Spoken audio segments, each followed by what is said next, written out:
Chapter 4 Registration Day. Corey was awake by 4 o'clock. Sorting through the last 24 hours had kept him awake until midnight, and now his mind was back at it in the early morning hours. The only good thing that could be said was that this sorting, this urgency to have things make sense, kept him from his emotions. Corey liked logic. He hated emotions. He could control logic. He was controlled by emotions. What did he know? Ben and Ellen seemed like nice people, but something was puzzling him. He wasn't sure what. He wondered what Ben had meant when he'd said, "again." The sound of a radio told Corey that someone was awake downstairs. Figuring it was no use putting off the inevitable, he sat up in bed and immediately noticed a problem. The bathroom was down the hall from his bedroom, and he didn't have a bathrobe. He had never owned a bathrobe, and until now had never given it any thought. At home, he could walk to and from the bathroom in his briefs or a towel. It was no big deal. The only ones who would see him were his parents. But Ben and Ellen weren't his parents, and he wanted a robe. For today, he would risk it. He glanced out the bedroom door and made a quick dash to the end of the hall in his underwear. The hot shower woke him up. Corey loved long showers. It was something that drove his mother crazy because she said it wasted energy. She could be in and out of the shower in 5 minutes, but Corey would stay in the shower for a half hour. That wouldn't be possible here. After about 8 minutes, the water was already getting cooler. He stepped out of the shower and looked with disappointment at his image in the mirror. "I'll bet I'm the only 13-year-old who still looks like he's 10, Corey thought to himself. Wrapping a towel tightly around his waist, he ran a hand through his wet hair to brush it from his eyes. Then it hit him. His comb and toothbrush were back in his bedroom. Another peek out the door and another dash down the hall retrieved the needed items. Clean, dry, and filled with a little more confidence, he picked up his things and walked out of the bathroom wearing only a towel. "Good morning, Corey.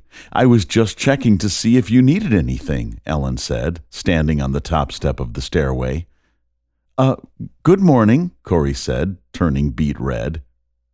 Noticing how uncomfortable he was, Ellen said, "I'll talk with you when you come downstairs."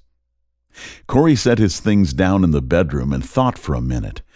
On a notepad that he'd packed, he quickly wrote a note, "Get a bathrobe." He quickly dressed, made his bed, and threw his dirty clothes down the clothes chute. He had never seen a clothes chute before. Pretty cool, he thought. Walking into the kitchen, he could smell bacon frying. "Do you like scrambled eggs?" asked Ellen with her back to him. "That would be great," Corey replied. "Ellen." "Yes?" She turned to face him, sensing that he was on edge. "I just wanted to say that I'm sorry for what I said last night." "Corey, it's okay. You're under a great deal of stress, and in a way, you're right. I can't know how you feel, and I should respect that. No one can really understand someone else's pain, but it's also important to know that everyone has pain in their life at some time or another. I wish I could tell you that it will go away soon, but, well, life's not always fair." Corey didn't know what to make of Ellen's words. He'd sort it out later. He sat down to breakfast. Ellen sat across the table with a cup of coffee. "Aren't you eating?" he asked. "I ate with Ben before he left." "Why did he leave so early?" "He had a short run to Black River Falls. He'll be back by 2. He said he wanted to show you around the Barrens before it got dark." "That sounds great." Corey wasn't completely honest. He wasn't quite sure how to read Ben. "We have an appointment with the guidance counselors at 9, Ellen said. They'll get you registered for classes and show you where your locker is." "I won't have to walk into any classrooms, will I?" Corey said, with a hint of fear. "No, it's Friday, and I told them you wouldn't be starting until Monday." "Couldn't you tell them that it's already March, so I wouldn't be starting until September?" "Nice try, kid." Ellen took notice of his joke. "Is there any chance we could pick up a bathrobe while we're in town?" Ellen shook her head and chuckled. "No problem. While we're at it, we can pick up some pajamas for you, too." "No, that's okay," Corey added with a sheepish grin. "Just a robe would be fine." He thought for a minute about Ellen's offer. Either he'd just admitted to someone he barely knew that he sleeps in his underwear, or she'd witnessed the first of his sprints to the bathroom, or both. A light snow was falling from the overcast skies as Ellen pulled the Galaxy 500 out of the garage. Corey got in and snapped the seatbelt across his lap. The Ford was too old to have a shoulder strap. The car was cold, and the heater blew icy air at the windshield as they started the 16-mile trip to Richmond. With his head resting on the frigid side window, he watched in silence as the view alternated between snow-covered potato fields and jack pine stands. How much longer before the snow is gone, Corey wondered to himself. Madison was only an hour and a half south, but he was sure that the snow was usually gone by mid-March. Ellen turned on the AM radio. Corey recognized the voice of the public radio host.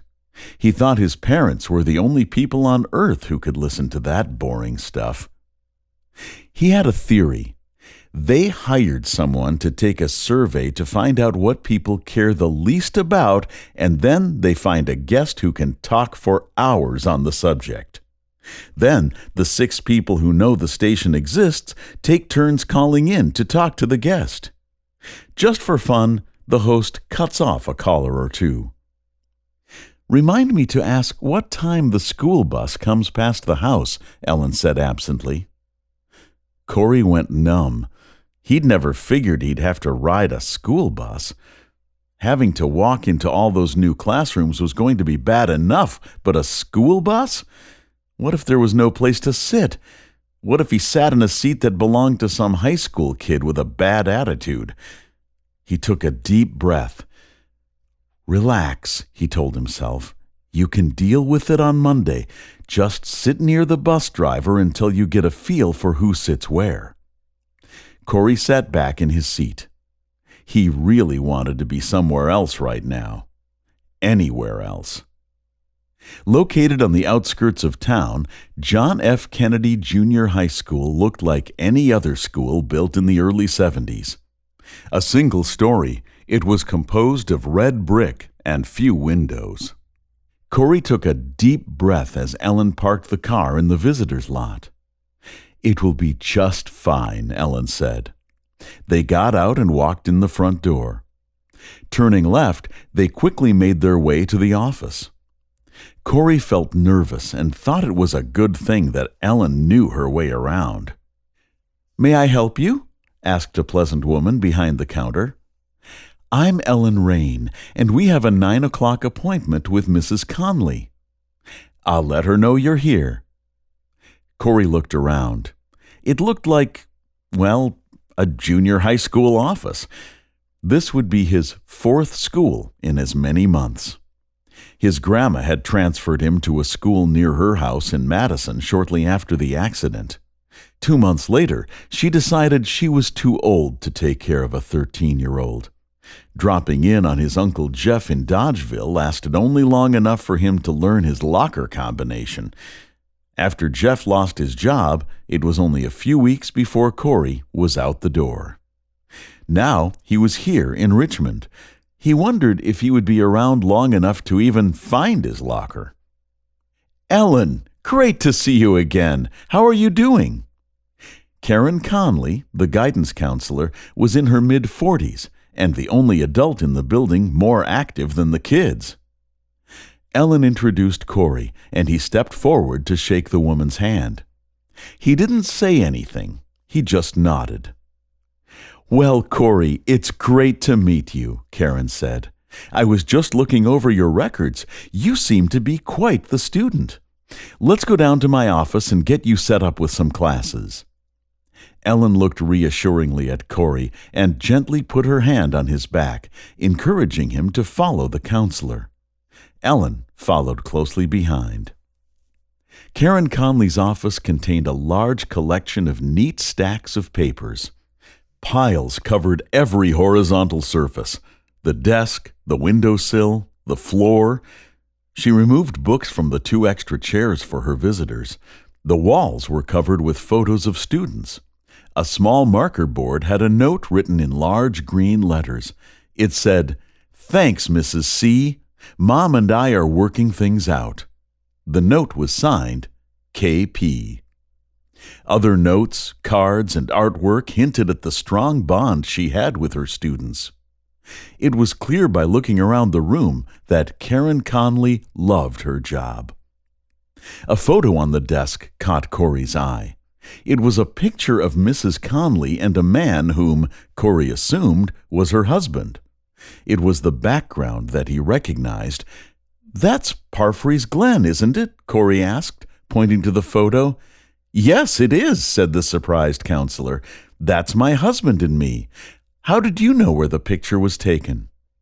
"I recognized the cobbles in the canyon wall. My father did some work there for the state 2 years ago."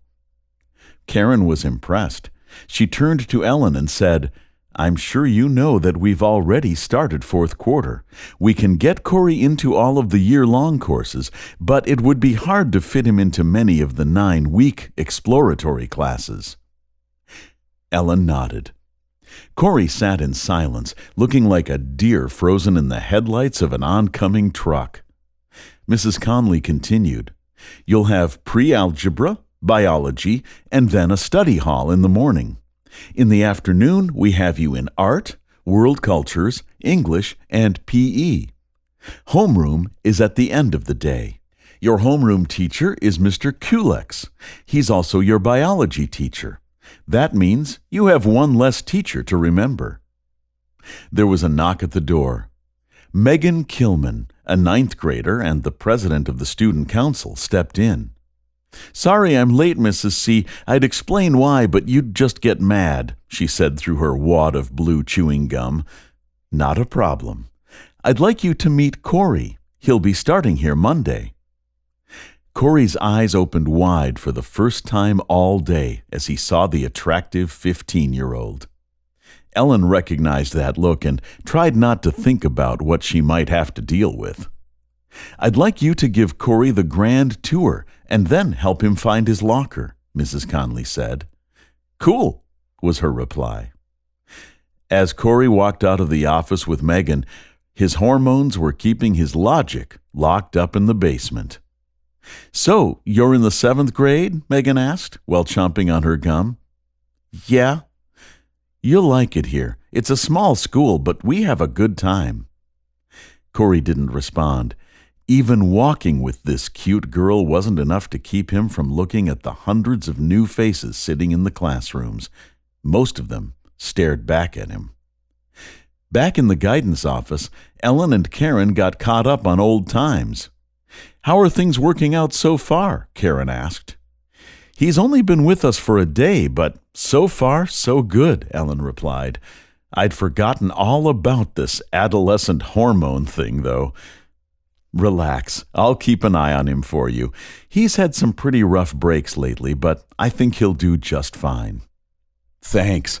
We'll take all the help we can get." Corey and Megan returned. The tour seemed to have eased some of Corey's apprehension. "Thanks for showing me where my classes are, Megan." "No problem. See you around." "Cool." Ellen stood to leave. "It was nice to meet you, Corey," Karen said. "On Monday, I'd like you to come straight here. I'll get you to your first class. Now, go home and relax." Those were 2 words Corey didn't use much anymore. Relax and home. The first was too hard to do, and the second was gone for good. As promised, Ellen and Corey stopped at ShopRite, the local department store, to buy a bathrobe. Ellen held up a pair of flannel pajamas and said with a smirk, "Are you sure you don't want—" Corey's expression turned from a grimace to a grin. Shaking his head, he answered, "No." The ride home was quiet. Corey was deep in thought. There was so much he wasn't sure of, but he was beginning to think that Ellen and Ben were all right. Within the first 24 hours at both his grandmother's house and his uncle's small apartment, he knew he was a burden. In fact, he was told that he was. Ben and Ellen were different. They had been going out of their way to show him that he was welcome. How long that would last was still an unknown.